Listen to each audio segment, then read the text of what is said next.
Cette semaine dans le show de plume, la chronique du pro, le conseil de sécurité et le Valleyfield Madness. Bonne émission.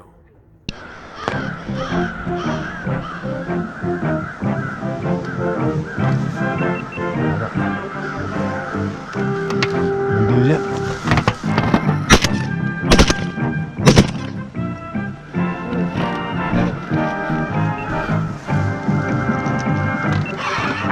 Ça tombe pas! C'est parce que t'es loin encore. Ces deux, ils sont où? La soirée du hockey, présentée par la brasserie Molson, brasseur de la bière Molson, la préférée du Québec. SO Impérial et ses vendeurs, agents et distributeurs. Et Ford, avec les meilleures idées, Ford vous offre de meilleurs produits. Bon air! Nuit de fête! Viens donc, chérie! Adieu, ma belle vie! À temps vers nous voici! Salut mon chum! Salut François, ça va bien? Ça va toi? Tout le temps. La chasse s'en vient? Eh, Criff, oui, on a hâte en tabarouette. Ça Hey. les poignets, il fait beau, là. Cette semaine, on parle des munitions. J'ai fait des tests pas mal avec pas mal de munitions, mais évidemment, j'ai pas ton expérience, j'en vois pas se faire percuter là, des mille et des mille par automne. Oui. Qu'est-ce que t'en penses? C'est quoi? On va commencer par la meilleure balle que t'as. Bon, c'est sûr que les munitions, c'est toujours une question de goût personnel. On s'entend, chaque personne va avoir son goût personnel avec les munitions qu'il va avoir. Chaque personne va avoir le budget qu'il veut mettre aussi dans ses munitions. Mais la première chose que je vais expliquer aux gens, je l'explique de la même manière à toute ma clientèle. Vous allez à la chasse demain matin, là. Quand vous allez magasiner votre fusil, là, c'est quelqu'un qui vend des fusils, là. Tu t'en vas là, tu t'achètes une Ferrari, ton chum va s'acheter une Lotus, ton autre chum va s'acheter une Lamborghini, puis ton autre chum va s'acheter une Maserati. Moi, je le compare tout le temps comme ça. Tu mets de la bonne balle dedans, c'est comme si tu mettais du gaz d'avion dans ta Maserati. Mais si tu mets de la mauvaise balle dedans, c'est comme si tu mettais de l'eau dans le gaz. C'est le même principe. OK. Là, après ça, quand on arrive avec les munitions, c'est toujours une question de budget. Tu as des boîtes de balles à 10$, puis tu as des boîtes de balles à 50$. Ben, celle à 50$ en général est plus performante que celle à 10$. Ben, parle-moi des pires cochonneries que t'as vues. À date, dans les balles que j'ai trouvé qu'on avait le plus de problèmes avec, la Winchester. Ça, on s'entend. En tout cas, de tout ce que j'ai vu, moi, dans toutes mes années, puis dans toutes mes journées de chasse qu'on a pu voir, la Winchester Expert, c'est la pire. Premièrement, on en a ouvert, on a regardé, écoute, ils mettent à peu près n'importe quoi là-dedans. OK. Point de vue du patronage, elle est impatronable. Point de vue de pénétration, c'est 0 pas de bord. OK, quelqu'un qui chasse le canon, puis on tire à 20 pieds, qui avec un slingshot dessus des canons à 20 pieds, c'est un ciboule. Mais Ouais. aussitôt qu'on dépasse 20 verges, 30 verges, c'est de la cochonnerie. C'est vraiment de la cochonnerie. La deuxième plus grosse problématique qu'on a, la Dry Lock, puis la Winchester... Il y a la Super X. non, pas la Super X, la Dry Lock, puis la Blindside. OK. La Dry Lock puis la Blindside, là, j'ai un gros problème avec les agriculteurs de mon coin. C'est que la bourre est criminelle pour les vaches. Cette valeur, j'en ai pas une pour vous la montrer. Elle fait 2 ailettes pointues, là. Elle a 3 ailettes pointues dans un tubulaire, puis aussitôt que ça a le malheur de... On sait qu'on essaie de ramasser le plus possible qu'on peut nos bourres, mais c'est impossible de les ramasser à 100%. On va toujours en échapper une de temps en temps. Puis moi, les agriculteurs ici, à venir à l'heure actuelle, il y a 3 agriculteurs qui ont des vaches qui sont mortes ou qui ont été obligés d'être opérés par les vétérinaires pour enlever les bourres qui ont soit perforé les intestins ou les estomacs, ou soit qui sont vraiment restés jamais là. À cause que la forme de la bourre est vraiment criminelle au niveau du monde agricole. OK. Fait que moi, dans mon coin, les agriculteurs m'ont bien averti, t'en rentres plus dans le champ de celle-là. Hey, dis-moi donc, la Challenger, t'en penses quoi? La Challenger, c'est une balle qui patronne bien. C'est une balle qui a quand même une bonne force de pénétration. La grosse problématique qu'elle a, c'est que dans certains fusils, on l'a vu à plusieurs reprises, même dans des fusils de haut de gamme comme dans des fusils de bas de gamme, c'est que je sais pas si... Je connais pas le mode de construction de cette balle-là, mais on dirait que la culasse de métal, je sais pas si elle est plus tendre ou plus mince que les autres, mais elle a tendance à expansionner dans la chambre puis à rester coincée là. Mais quand je dis coincé, là, des fois, on trouve de frapper le fusil à terre pour les fusils à pompe, là, pour être capable d'éjecter la douille de dedans. Il y a même des fusils, j'ai déjà vu un semi-automatique, un Beretta, là, avec une baguette de métal. Tu sais, pour être capable de sortir la douille tellement qu'elle était coincée à l'intérieur.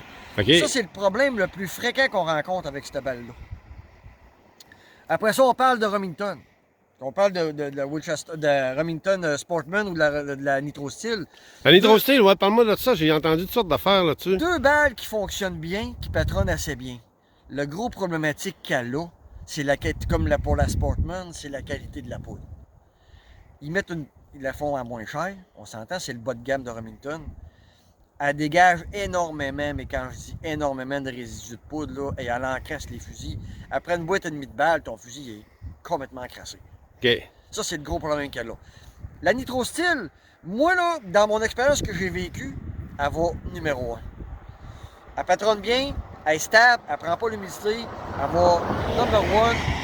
Que tu fais des tirs à 20 verges ou tu fais des tirs à 30 verges, elle a quand même une bonne efficacité de tir, puis elle patronne assez bien pour l'avoir patronné, parce que nous autres, on les a fait des tests de patronage. On a testé 3 boîtes de chaque sorte à toutes les sortes de balles, OK. pour voir la pénétration et tout. Fait qu'elle a quand même une bonne efficacité de tir. La hypersonique, on en a parlé dans une chronique précédemment. Tirez pas avec ça. Pourquoi? Elle scrape les fusils. Comment qu'elle fait ça? Elle sort à 1700 pieds secondes. Ouh. En sortant à 1700 pieds secondes, là, la force de sortie de la balle est tellement atroce pour les fusils. Elle va chercher le maximum de la pression que les fusils sont capables d'accepter. L'automne dernier, là, un Winchester SXP, flambant neuf. Le gars tirait, c'était un 3,5, là. Le gars tirait que de 3 pouces. Hypersonique. Je te le dis, là. Il a resté la crosse, puis il a resté le fou dans les mains. Ah, ouais. Le restant du fusil a éclaté. Dans le cache. Dans la cache à côté de nous autres. Je ne sais pas comment ça se fait que personne n'a été blessé. Mais le fusil a tout parti en morceaux. Des canons explosés. Tu sais, à l'heure actuelle, là, j'ai 12 fusils qui ont été brisés. J'ai un Beretta, la culasse fendue en deux. Parce qu'elle a sorti trop vite. Elle est allée taper dans le fond, puis elle a fendu en deux. Tu sais, la partie métallique où ce que ta culasse circule, là, Oui. j'en ai vu. Le boîtier. Le boîtier, là, c'est là que ça craque le plus souvent. Ah, ouais. C'est que le boîtier, il fait à cause que la culasse sort trop vite. Hey, ton coup de cœur des balles, si t'avais juste une sorte à utiliser le restant de tes jours, tu prendrais quoi? Fédéral. Quelle sorte de fédéral? Peu importe la sorte. La Black Cloud ou... La Black Cloud, je l'adore. La fédérale Waterfall Steel, la petite boîte bleue qu'on connaît, qui est un petit peu moins dispendieuse. Force, pénétration, efficacité de tir, stabilité. On va laisser pour ça de troc. Stabilité. Elle jamme jamais des fusils. Elle prend pas l'eau. Écoute, j'ai ça à l'année dans des sacs bien pleins d'eau. Moi, je passe mes journées dans le champ. Là. La Kent, tu en penses quoi? La Ken, super de bonne balle. Là, ils ont comme réglé le problème d'infiltration d'eau parce que le problème qu'il y avait à l'époque, c'était vraiment l'humidité parce qu'elle n'était pas scellée au bout. Ouais, les primers. Aussitôt qu'il y avait un petit peu d'eau, c'était fini. Oui, tu veux m'insulter que ça fait plus. On oublie ça, là. Là, c'est réglé. Là, la 2.0, je l'ai essayé l'automne passé. Il y a un gars qui m'a dit essaye-le donc de donner ton avis. J'ai adoré la 2.0. J'ai adoré pour deux choses. Le patronage est bon. Puis l'efficacité de tir est très bonne parce qu'on a fait des maudites long shots avec. Puis j'ai trouvé qu'elle allait super bien. Fait que Black Cloud, Kent, pas mal d'étapes. Regarde, Black Cloud, c'est une très bonne balle de longue distance. Il y a quelques gars qui vont avoir de la difficulté à tirer proche avec ça parce que la bourre est tubulaire. La bourre en étant tubulaire, là, 0,20 verges, là, mettez-vous ça dans votre tête, là. À 0,20 verges, là, vous tirez à carabine. Là. Ouais. C'est une slug, là. T'sais, à 20 verges, là, les billes sont encore toutes dans le bout. C'est une balle de longue distance. C'est une balle de très grosse efficacité de tir, mais écoute, je l'ai vu souvent, là. Tu viens pour ramasser un outarde ou un noix à terre, c'est en un trou gros de main dedans. Ouais. Parce que le gars l'a tiré à 15 verges, il a tiré une slug en plein milieu, là. Là, je sais qu'ils ont changé le modèle de la bourre. La bourre a tendance à se retirer un petit peu plus vite. Qui fait que, là, avec le principe de ces billes à ailettes, la bourre se retirant plus vite, on l'a vu dans tes tests de patronage précédemment, on dirait que ces billes s'éparpillent un peu plus Ouais. que ça faisait auparavant. Ah, il n'y avait vraiment pas une grosse différence entre les deux, hein, Fait Kent. que, moi, de ce que moi j'ai vécu comme expérience de chasse, je chasse juste avec de la fédérale.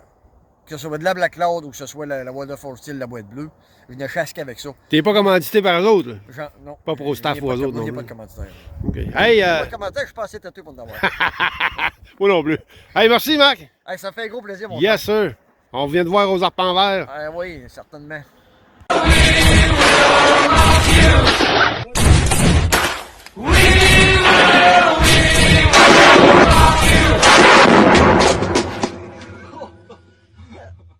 Le truc de sécurité cette semaine, t'as un mécanisme à coulisses, un bon vieux pompeux. Ouvre la chambre d'un demi-pouce. Le coup pourra pas partir, puis ça va te faire une deuxième safety. Fie-toi jamais à ta sécurité, fie-toi à ton jugement. Conseil de sécurité de la semaine. Un gars qui me contacte sur Internet, François Gingras. Tu vois, j'avais des fils, j'ai pas de setup, mais je pense à m'en acheter un, j'aimerais ça essayer ça, j'ai une bonne permission. Viendrais-tu? Ah oui, ça me tente. Go! Là, j'appelle mes chums savoir c'est quoi à peu près. Valleyfield, va pas là. Les cultivateurs là-bas, puis c'est plein de boîtes, tu vas caler jusqu'aux genoux. Oh! Un autre. Valleyfield, va pas là. Le monde de Montréal, ça va là. Ça remplit les champs, c'est pas de permission, c'est le Vietnam. Ah ben ouais, appelle un autre de mes chums. Ah oui, je n'aurai jamais de permission là, oublie ça, ça n'aura pas d'allure. Les guides ont tout réservé le coin. Il en fallait pas plus pour m'exciter. Grab me something nice, they're gonna put me away. Lock the door to shut me up, cause I got too much to say. Tapping on your window, I see a silhouette of your shadow. And the beat goes on, and the lights go down. Tell all your friends there's something in the water. Oh no, oh no. Can you help me get my situation under control? I feel like lightning's gonna strike and I'm about to explode. You touch me, I touch you back. You kiss me, my lips are chapped. Too quick to rewind it back. Too sick to know where I'm at. I eat a peach and slip into a sea of celestial. Wrapped in plastic, just a sweating glitter dripping gold. You touch me, I touch you back. I like the way that you act. On arrive là. On est déjà 4 sur le même champ. Allez, boys! Salut! Hey, vous avez la permission dans le champ? Ouais! Nous autres aussi. Ben, tu connais-tu les chasseurs qui sont en train de demander la permission là-bas? Non! Chris qui est bonne. Fait que là, on est 4. On est 4 sur la shot. Mais nous autres, on est juste ici à gauche. Dans l'autre champ là-bas. À gauche. OK. Nous autres, c'est où la ferme? Voyons, la ferme, la vieille grange là-bas, là? Ouais. Ouais. Là, tes faux aplants, t'es rentres pas. Ben non, Calis. On pensait Arrête de dire qu'on je viens de pogner 2 gars! Ben, je sais, ça. On pensait que Ça rentre vous partout. alliez faire, vous autres. Un autre! Fait que là, 4 sur le même champ? Ben, nous autres, depuis samedi passé qu'on a la permission, OK. c'est un vrai X. Sur le X à côté de la grange là-bas. Là. C'est les mêmes oiseaux, là. Ouais. Ils skippent, là. Vous êtes combien de gars? Moi pis mon gars, that's it. Hey! Frankie boy! Bonjour. Les boys. Ça va bien? Frank nous arrange ça. On parle aux 2 gars. Max puis son garçon Charles. 2 nice guys. Frank vraiment la coche. On s'embarque dans le cache avec nous autres.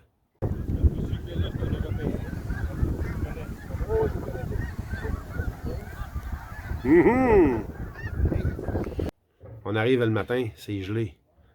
Hey, c'est gelé! On calera pas? Ouais, c'est gelé. Comment qu'on va faire mettre les piquettes? Prendre la perceuse.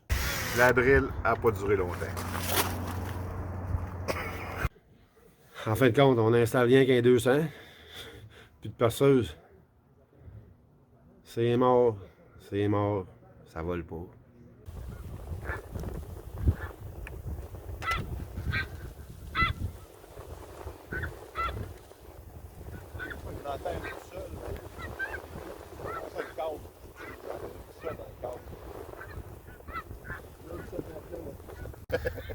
Ouais, vous autres, vous êtes arrivés plus tard, là. Ouais, on a compris, nous autres.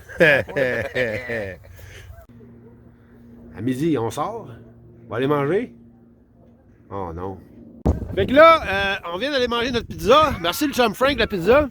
Puis notre chat est en train de se remplir parce qu'on n'est pas dans la cache. On en a dans le setup. Il y en a qui arrivent dans les airs. On a 2 d'atterris dans le setup. JP! Ouais. Tu content?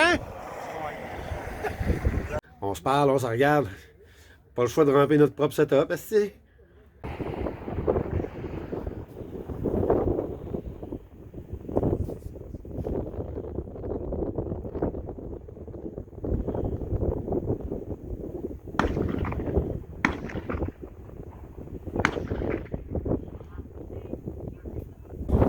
Hey, mon Frank, Yes! 3 blanches, 3 blanches, j'ai rendu vieilles. d'avoir 4, mais 2 d'une balle. 2 d'une balle. Yes, sir. Qui est de la gâchette, man. Yes, sir. Avec Yes, un sir. Beretta 400, ça tombe en salle avec la Heavy Shot. Numéro 2, Heavy Shot. Et on voit ici Frank porte la tuque taureau. C'est Marc Taureau. Taureau. Merci à Louis-Philippe Boucher de m'avoir donné cette belle tuque. Thank you, Louis. Le temps passe encore un peu, puis à un moment donné, Vortex time. Ça descend tout.